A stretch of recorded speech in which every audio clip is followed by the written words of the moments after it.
Thank you, Chair. And I'd like at the outset to welcome the Minister and to say there's a great appreciation right across all parties and none of the high profile you maintain internationally and how proactive you are on all of these issues. I'd like to start with Syria.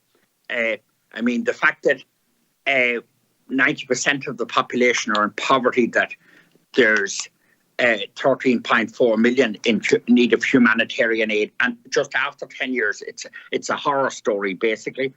I'd like you to comment on a couple of things, please, Minister. First of all, if you'd elaborate what you indicated you would in questions on getting access for the aid, and if I'm pronouncing it correctly, Bab al-Hawa crossing. As you know, as we all know, there's a huge crisis around Idlib, and obviously access for the aid there is critical, and I'd like you to further elaborate on that, how confident you are in that area that we can maintain it. I'd also like to raise the question of the sanctions with you.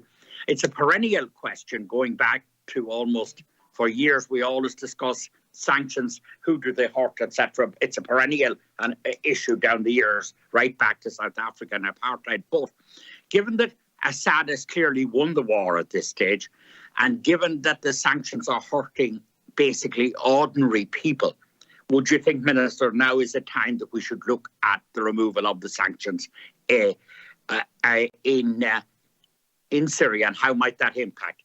In relation to the refugees, there's disturbing reports from Denmark and Lebanon in terms of returning refugees, and on the basis that there's calm there. And clearly in your own introduction to the question, it's clear that you are accepting in your presentation, and it's widely accepted, that there's not the level of calm that you could send people back in any involuntary way. So I'd like you to comment on the return of the refugees. I'm very surprised by Denmark myself, but I'd like a comment on that. The fact that we're all in the EU and friends together doesn't mean we shouldn't be fit to criticise them for what would be a wrong thing.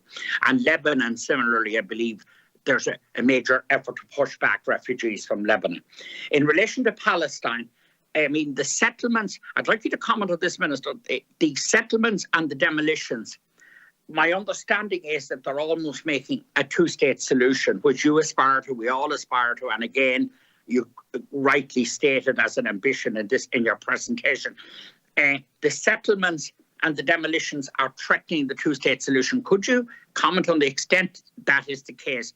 And have you any optimism that through the use of diplomacy, our role on the UN Council, etc., that we can achieve anything in terms of halting the illegal settlements, halting the demolitions, and of course halting the human rights abuses? It's extraordinary that the elections are postponed. I'd like your comment. Is that because of East Jerusalem?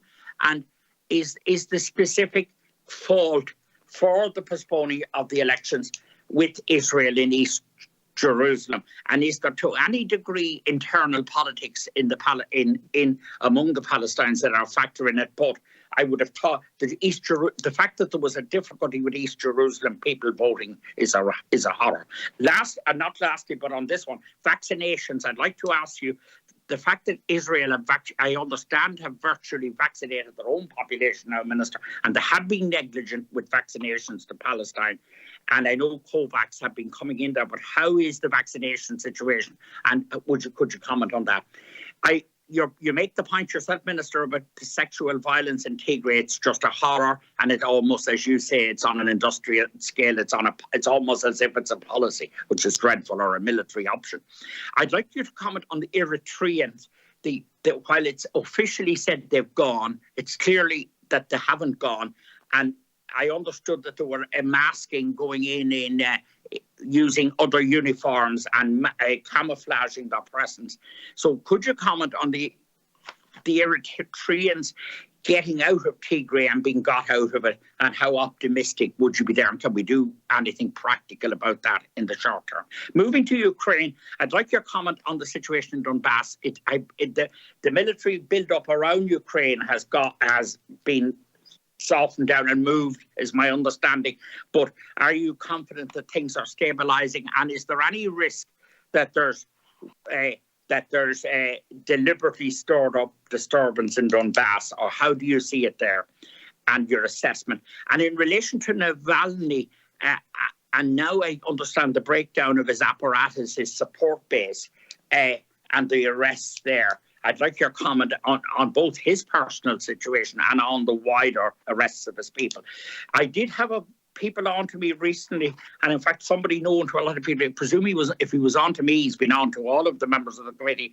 It's a local agency dealing with Belarus, and Belarus remains one of the great horror stories of contemporary times. I'd like your comment on where we're at there.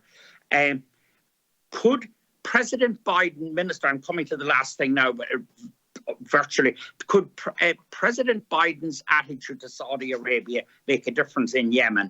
And I'd ask you about the UK. Are the UK still providing arms to Saudi Arabia? And if so, I know they're outside of our control to a degree, but can anything be done about that? And generally, the supply of arms are a huge factor in the trouble there. So I'd be interested in your beliefs around what the difference that President Biden might make there. And lastly, I agree with the last speaker, Deputy Brady, in relation to the crisis in India, and I'd like you to comment on what we're exactly doing, where you see it going, and what more we could do. It's a very interesting point that Deputy Brady raises, and it's talked about a lot now, about the intellectual property rights. There's an argument around that if we sort of make the vaccinations available and remove them, that you disincentivize. But I'd like you to comment around that. Surely there's a compelling case to get vaccinations into India and to deal with the crisis there. So thank you for the opportunity, Chair, and thank you for being with us, Minister. Thank you.